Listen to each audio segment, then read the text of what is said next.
So often I've been in my life, been in a place in my life, I've been trying to solve the challenges that I'm facing, but really unsatisfied with the results. And it wasn't because of my expectations, but it's because I know I can do better, but I can't figure out how to do better, even though I'm trying really hard. So the key, what I've learned, is not to stay stuck and keep trying hard. It's to change ourselves. It's really to do the hard thing and change ourselves. We must change ourselves to change the way we look at our challenges. And how does that change happen? It comes through experience. Welcome to the Legendary Life Podcast, where it's all about taking control of your health, losing fat, transforming your body, and living the life you deserve with celebrity fitness trainer and longevity enthusiast, Ted Rice. Do you exercise regularly? Do your best to eat the right things? Focus on sleep optimization? Maybe you even meditate, do breath work, hop in cold plunges, or use the sauna? But do you also feel like there's something keeping you stuck? Either you're not able to achieve that next level in your life, or maybe you actually feel like you're being dragged down. Today's podcast is about something I'm going to do personally to get unstuck, because I've been feeling a bit stuck. So if you're a person who you feel like you're doing a lot of things right, but you're still not having that breakthrough. And what I mean by breakthrough is that experience of your life where you feel like, you know what? I feel satisfied. I'm present. I'm not worried about the future or regretting the past. That's what today's going to be about. It's going to be a personal story, but I promise you, there's going to be lessons here for you that you can apply into your life. So let's hop in. What is up, my friend, and welcome to the Legendary Life Podcast. I'm your host, Ted Rice, health expert and coach to executives, entrepreneurs, and other high-performing professionals. We put on this show for two reasons. One, I've been in this industry for 24 years. I've seen it all and tried most of it. And what I want to do here is save you from the trial and error, save you from the confusion, and give you actionable results, delivering practical advice so that you can level up your health and level up your life. And the second reason is if you are one of those high performers and you know the value of your time and you're tired of searching the internet and trying to piece together a plan for yourself, and you just want an expert to do it for you to fast track your results, to get as much success with your health as you do with your wealth, you'll know that I'm the guy to hire. So let's get into this story. I love health and fitness, but it's not really what I'm passionate about. I'm passionate about living what I refer to as a high performance lifestyle. And I consider myself a high performance person. And what I mean by that is, how often are you feeling like your best? How often are you feeling and performing your best? How often are you living up to that person you know you can be? And again, I think it comes back to, are you in the zone? Are you present? Or are you thinking about the past or worrying about the future? How often are you present, focused? Or how often are you distracted, doom scrolling on Instagram or Twitter or Facebook or TikTok? Gosh, there's so many. And sometimes, even when we're doing so many things right, we're hopping in cold plunges and eating the superfoods and doing the zone 2 cardio and lifting weights, meditating, journaling, you can still get stuck. And I'm feeling that way now. So what I'm doing is I'm going back to Rythmia. Now, if you've been listening to this podcast for a while, you know that I went to Rythmia in 2018. And Rythmia is an all-inclusive luxury resort that's medically licensed for plant medicine. And it's located in Guanacaste, Costa Rica. And when I went in 2018, I didn't want to go. I had a friend of mine who told me, hey, listen, you should really go to this place. I just went. I had an incredible breakthrough. I think it's right up your alley, and it's something that you'll really appreciate. And I thought to myself, I've already done so much of the psychedelic stuff in my teens and early 20s. I took the LSD and the mushrooms and MDMA, and I had been reading about ayahuasca since I was in my late teens. In fact, a fun fact is I wanted to study neuropsychobiology or psychoneurobiology. I'm getting confused now. It was when I was 19. But basically, I wanted to study how drugs affected the neurochemistry of our brain and how that led to changes in our psychology. So I didn't want to go back and start playing around with psychedelics again. And in 2018, earlier that year, I had just moved to Thailand. And it was one of the biggest periods of growth, one of the biggest years of growth of my life. I was immersed in a Buddhist culture in Thailand. I started meditating and learning about Buddhism. I started learning all about Southeast Asian culture. I traveled to Vietnam for the first time, a place that I only saw in the Vietnam War movies growing up in the 80s and 90s. Platoon, Apocalypse Now. I mean, all those movies that we watched during those times. I went to Vietnam and it was an experience of itself. I also went to Malaysia, a place I never thought I'd go in my entire life. I visited Hong Kong, incredible place, unlike any other city I've ever been to. I spent time in Cambodia and went to see the ruins in Siem Reap, as well as traveling around in Thailand. It was transformative. So at the end, you're asked. So my friend, he told me this at the peak experience of my life, one of the peak years of my life. Hey, but you should go do this thing. It'll take you to the next level. I'm like, there's no way that doing that's going to take me to the next level. I'm sorry, but I was wrong. I had a lot of reluctance to go to Rythmia and drink ayahuasca. I was freaked out. I thought, I don't want to have a heart attack. I mean, I don't know why. I think I've struggled with anxiety for a long time and was still struggling a bit with anxiety at the time. I didn't want to have a heart attack, even though there's nothing wrong with my heart, by the way. I've been checked, although I've been in the emergency room twice for panic attacks, once in my late 20s and once in my mid 30s. So I just have this fear of having a heart attack, even though it's probably one of the best ways to die. Anyway, I'm not going to go off on that tangent, but I didn't want to have a heart attack. So I ended up talking to the medical officer at Rythmia, Jeff McNary, and he put my concerns at ease. And he also said, what I love about Rythmia is he also said, listen, we have physician on staff. We have, during the ceremonies, we have an EMT. We have modern medical equipment and modern medical care if anyone has a problem. And by the way, we've never had a problem at Rythmia. Nobody's ever died there from taking ayahuasca. So that put me at ease. I don't know why, but I just had so much fear about it. And I went and it changed my life. And if you listened to the podcast during that time, you know what I'm talking about. You heard me interview Jerry, the founder and owner of Rythmia. And man, I cried a lot on that podcast. It was an intense experience, let me tell you.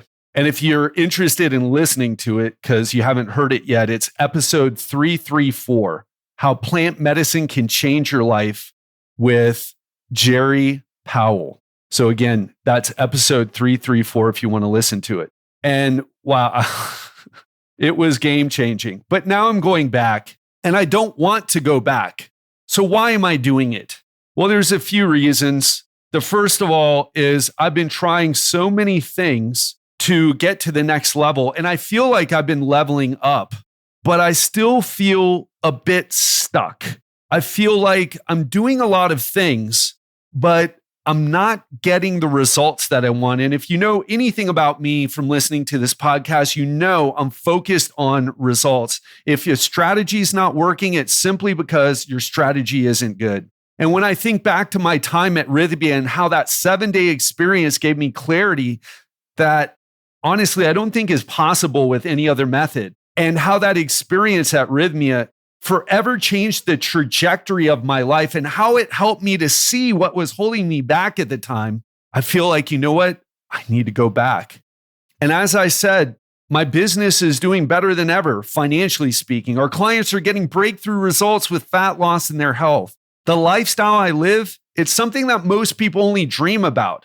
The friends I've made along the way are people I know that I'm going to be connected to forever. So many things are going well.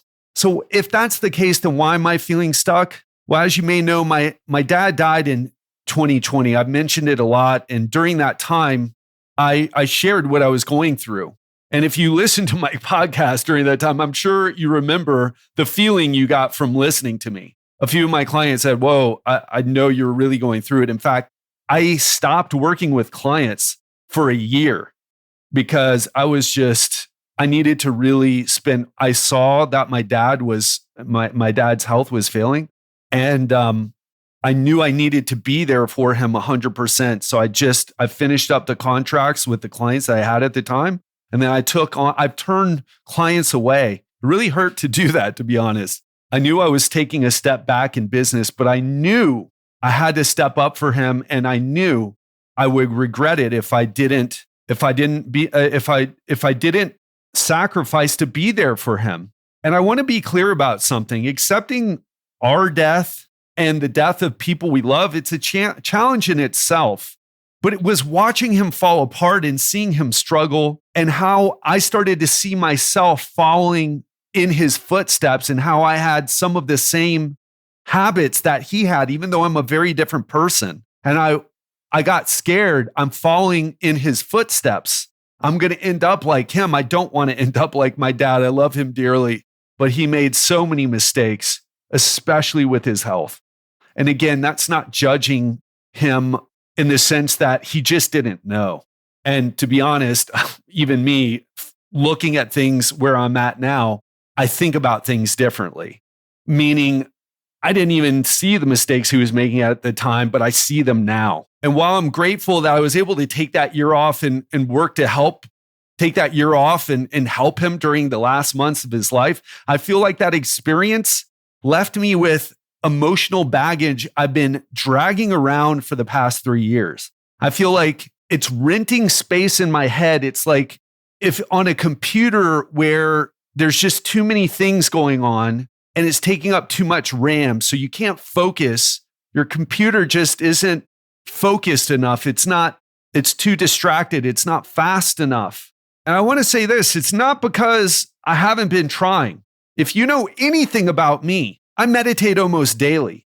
I exercise almost daily. I was going to say almost daily, but then I stopped myself because I do exercise almost every single day. I have productivity routines. I've done massages and flow tanks and breath work. Those are just a few of the things I've done, and they all work to some degree. But I know that I'm not where I need to be. There's something either keeping me stuck or preventing me from getting to that next level. And I want to break through that glass ceiling. That's part of the reason I know I need to go back. And I don't want to go, to be honest. When I started thinking about this idea of going back to Rythmia and the experience I would have there, I started getting afraid. And that's also part of the reason that I know I need to get back. Because if I logically, and this is something that happens so often, not just with me, but perhaps with you too.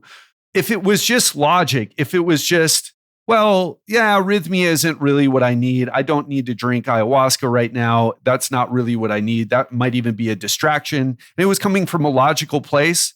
But if I'm honest, there's fear there. There's fear that not stops me from going back, but there's fear that comes up, and that fear was causing me to freeze and be indecisive. Should I go or no, I shouldn't go? I should go or no, I shouldn't go. I shouldn't go because here are the reasons. No, you really should go.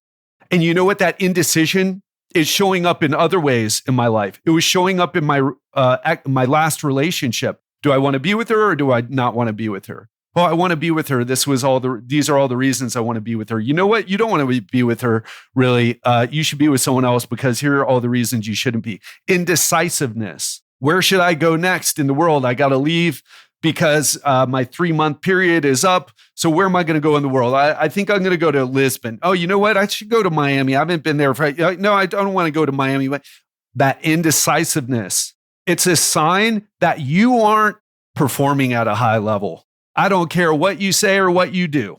And I'm mostly talking to myself here. There's nothing I can do. There's nothing I can say, because the truth is this indecision, it's been popping up in other places in my life, and it's really fucking shit up for me.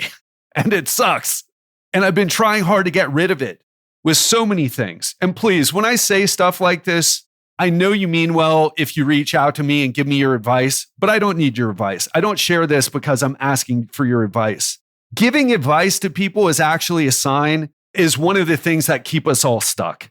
Nobody needs your advice. Nobody needs you to comment about it. It's really about action. It's really about action. And what keeps us from taking action is this overthinking, is this indecisiveness, is this fear in this case. And if you know me, one of my favorite quotes in the entire English language is from Joseph Campbell. He said, "The cave you fear to enter holds the treasure that you seek." I'm going to say it again. The cave you fear to enter holds the treasure that you seek. Why am I so afraid to go back to Rythmia? What do I think I'm going to see or experience? I know I'm in good hands at Rythmia. I know they'll take care of me like they did last time. I know that the experience has the potential to change my life. I know coming out of Rythmia, even if it's not a breakthrough, change the trajectory of my life experience like it was last time, I know I'm going to be in a better place because, hey, I'm going to be in Costa Rica for a week, getting massages, taking mud baths, and being in nature, doing breath work. They do a bunch of things at Rythmia. It's not just drinking ayahuasca. And so why am I so afraid? I could list the reasons, but ultimately it comes down to a feeling that pops up when I think about going back. And I know I must conquer my feeling of fear to move ahead in my life. This is the essence of what it means to be high performance. It's not about the therapy or the meditation or the cold plunges or the saunas or the supplements or the zone 2 cardio or any of those other things. Are you facing your fear?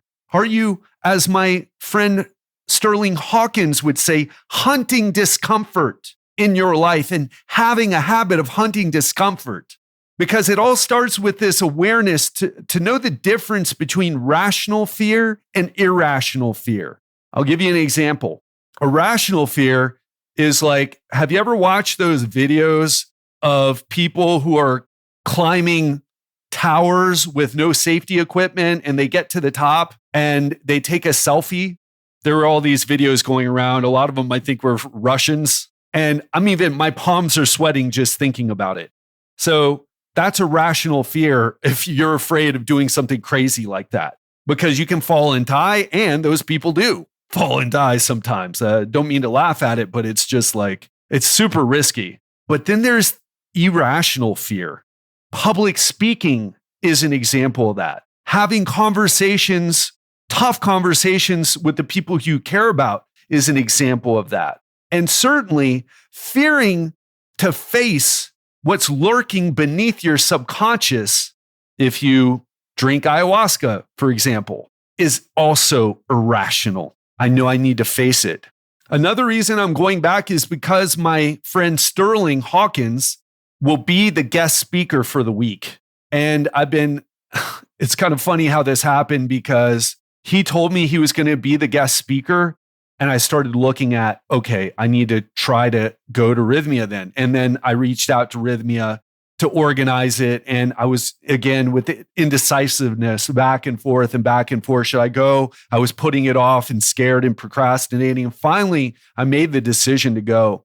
And one of the things that let me know that it was the right decision, because as soon as I spoke to Sterling about how I was feeling, he shared with me that he was feeling something similar.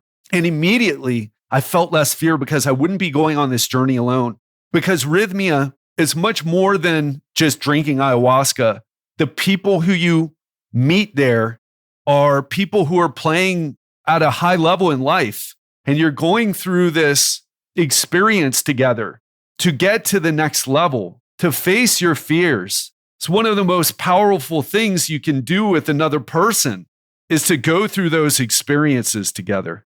And Sterling, he's been on the show. If you don't know, he's been on the show a couple times. He wrote the book Hunting Discomfort, which is a masterpiece of high performance, of what you would call a step-by-step process for becoming a high performance person. And it really is about what we're talking about here, facing your fears.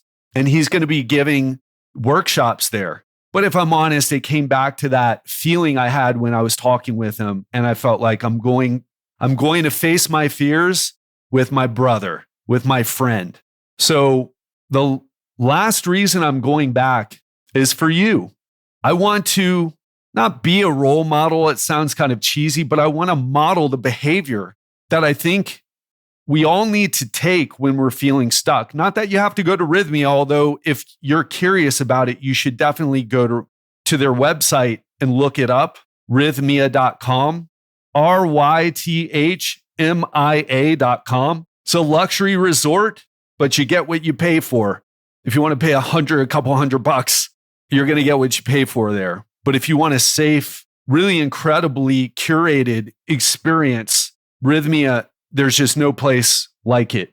So whether Rythmia is right for you or whether drinking ayahuasca is right for you, I want to model the behavior of not staying stuck, of taking action, because we live in a culture of being stuck in America, and we have for a long time. I mean, we take action when it comes to making money. Oh, we take a lot of action. We're the richest country in the world. Oh, we'll take action and put all our family ahead of us and take care of our kids and pay $50,000 or $40,000 a year each to get the kids in private school and to pay for the best colleges, but we'll stay stuck ourselves. And also model that for your children.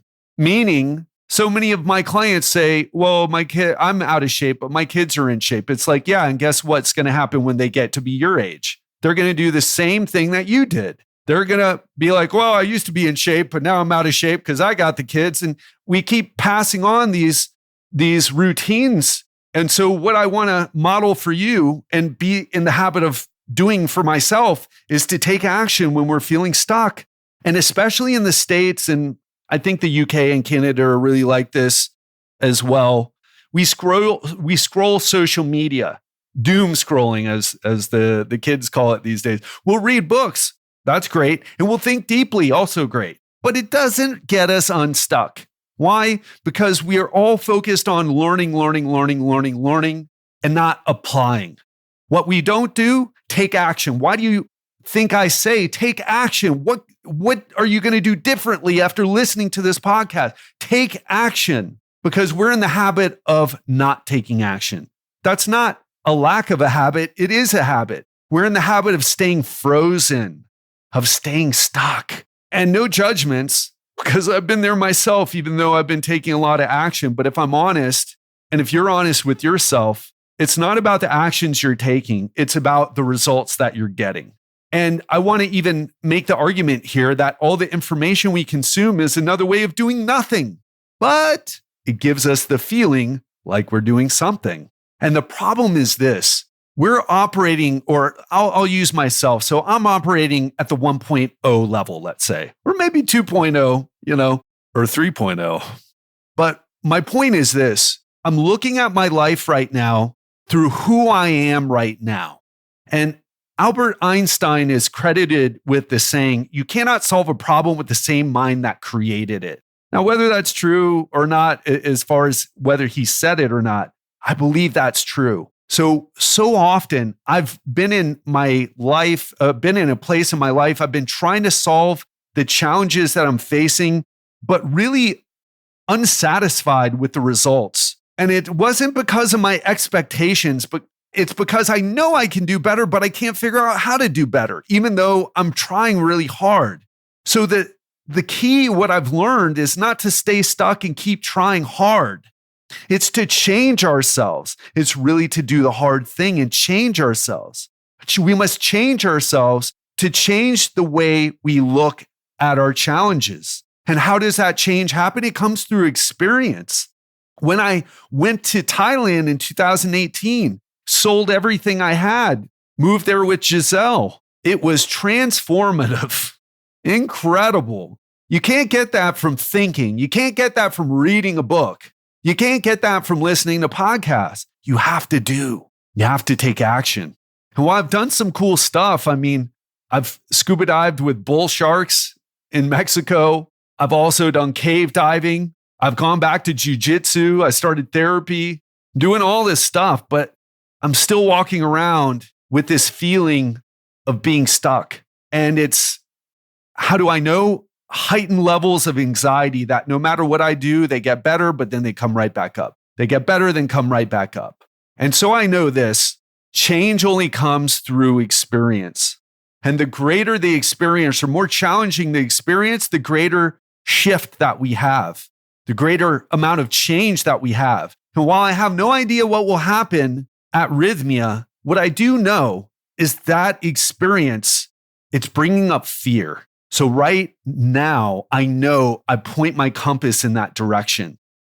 It's not fear like, oh my God, I'm going to die. Although it is that. If I'm being honest, it is that. I feel like I might die, but it's not a rational fear because I'm not going to die. I'm not in poor health with a heart condition. In that case, it could kill you, right? Smoking weed could kill you. Alcohol could kill you. Exercise could kill you if you're in bad enough shape, but that's not my case. It's fear of what I'm going to see and experience, but I know there's no real danger. And afterward, I'm going to feel better. So here I go. I'll be there from August 20th and leaving on August 27th. And I'm going to report on this.